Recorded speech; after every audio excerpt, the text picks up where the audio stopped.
ouvre les news avec du basketball. Le président de la Fédération burkinabé à la FIBB. Le président donc de la Fédération burkinabé de basketball, Souleymane Yameogo, a rendu une visite de courtoisie lundi à son homologue ivoirien. Accompagné de son premier vice-président, Fétigué Ouattara, Mahama Koulibaly a égrené les chantiers de l'instance qu'il dirige et les grandes dates de la fin de saison. Le président de la FIBB a également partagé sa vision pour le basket dans la sous-région. C'est une initiative applaudie des deux mains par Souleymane Yameogo, qui est d'ailleurs le président de la Fédération burkinabé de football, qui a d'ailleurs sollicité l'assistance de la FIBB pour développer le... De football ou de basketball? De basketball. D'accord, vous avez dit football, mais c'est pas grave. Je suis souvent habitué à dire football, mais bon, ok.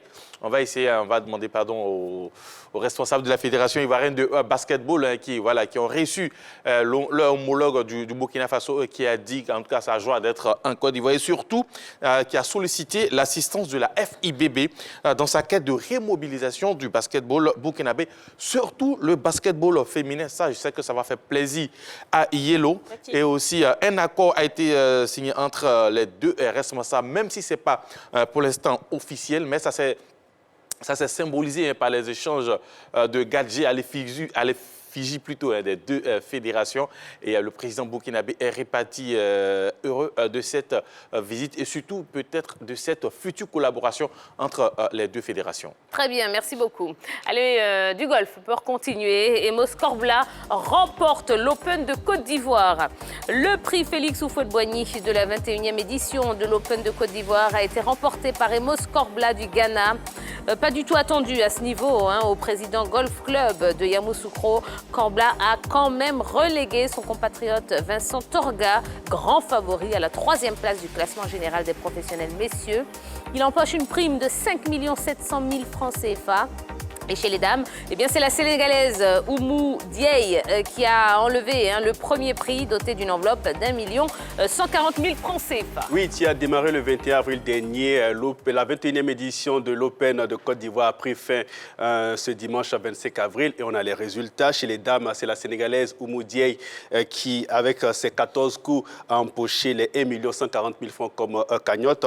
Deuxième et troisième position, on retrouve des Ivoiriennes. Nous avons Chantal Beibro et puis Viviane Kwame. La seconde avec ses 27 coups réussis réalisés, c'est 715 000 francs qu'elle empoche comme gain, comme récompense. Et puis la troisième avec ses 37 coups, elle repart avec la somme de 570 000 francs CFA. Chez les hommes, le parcours était un peu plus serré car au terme des 4 rounds, on avait 2 golfeurs en tête du classement avec moins de 17 coups réalisés. Il s'agit d'Emos Corbla, le Ghanais, et puis du Zambien Sidney Wemba. Et donc, il y a pour les départager, on a dû avoir recours à des playoffs. Et aux playoffs, c'est le Ghanéen qui s'était posé en 4 coups contre 5 pour le Zambien. Et avec cette victoire, Emos empoche la somme de 5 070 000 francs CFA.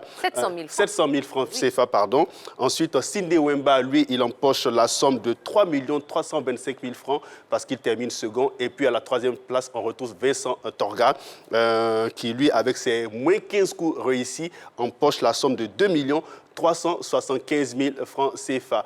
Et puis on remarque que dans le top 10, on ne retrouve pas d'Ivoirien. Il faut aller jusqu'à la 16e place pour voir un Ivoirien. Il se nomme Romaric Djezou. Lui, il est 16e de ce classement avec moins de coups réalisés dans cette compétition. Bon, ce qu'il faut retenir, c'est que c'était une belle compétition, un beau tournoi. Très, très belle voilà, il y a eu beaucoup de participants et je crois que... On parle de 240, voire 280 participants. Ben voilà, donc c'était un bel événement et on espère qu'il y en aura d'autres parce qu'il y a beaucoup de fans de golf ici.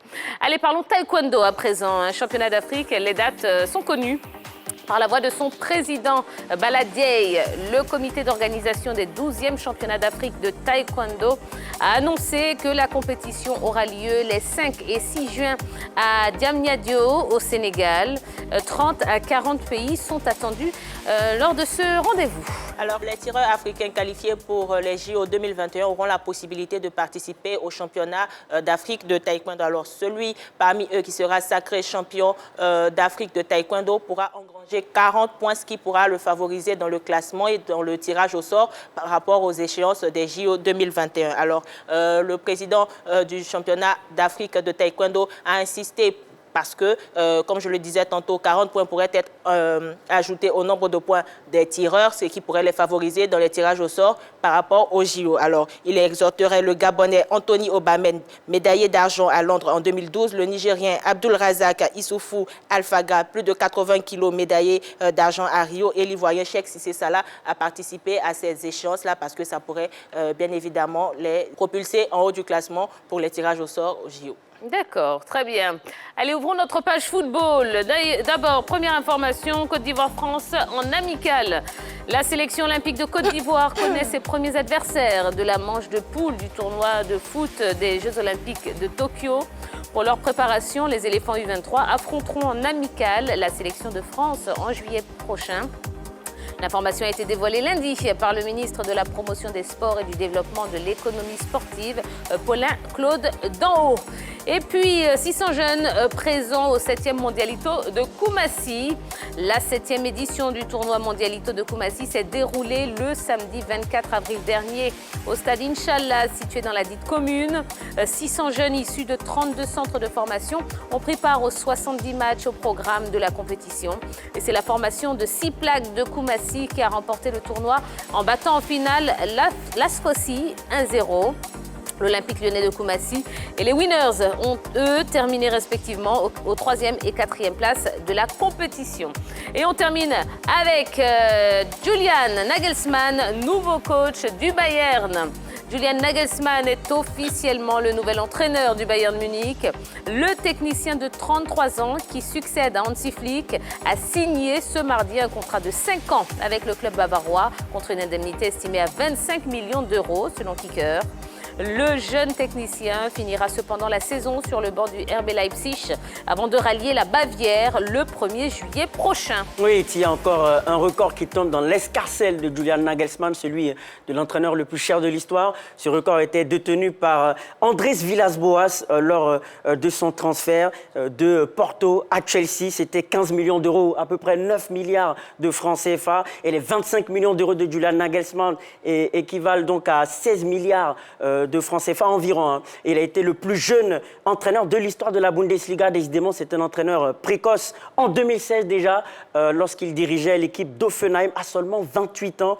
Et il avait permis à cette équipe d'Offenheim d'accéder pour la première fois de son histoire à la Ligue des Champions. Et lors de cette Ligue des Champions-là, le 19 septembre 2018, contre le Shakhtar Donetsk, il devenait le plus jeune coach de l'histoire de la Ligue des Champions. Donc, en plus de sa précocité, c'est un entraîneur talentueux. Avec le RB Leipzig, il a atteint les demi-finales de la Ligue des Champions face au Paris Saint-Germain pour sa première saison. La seconde saison, il a terminé 3e de la Bundesliga. Il a été éliminé en 8e de finale de la Ligue des Champions face aux Reds de Liverpool. Donc, on le voit là, c'est deux facettes de Julian Nagelsmann, précocité et talent. Mais en plus de cela, c'est quelqu'un qui a quand même un style de jeu, un adepte du jeu fluide et des relances propres. L'avantage de signer au Bayern de Munich, c'est qu'il aura un tueur devant, un serial buteur exceptionnel, Robert Lewandowski, ce qui n'avait pas forcément au RB Leipzig. Donc avec le Bayern de Munich, il aura donc la possibilité de mettre sa patte sur cette équipe-là en termes de jeu fluide, mais en plus d'avoir Robert Lewandowski en termes d'attaquant. Mais ce qu'il faut comprendre, c'est qu'aujourd'hui, les techniciens allemands sont véritablement cotés. Vous avez Jürgen Klopp, vous avez Thomas Tuchel du côté de Chelsea, vous avez aujourd'hui Julian Nagelsmann, mais on n'oublie pas aussi celui qui part, Hansi Flick, qui a fait aussi du bon boulot du côté de cette équipe du Bayern Munich. Donc aujourd'hui, les entraîneurs allemands ont de la cote parce qu'ils réussissent bien au plan européen, ils ont de bons résultats, ils sont rigoureux.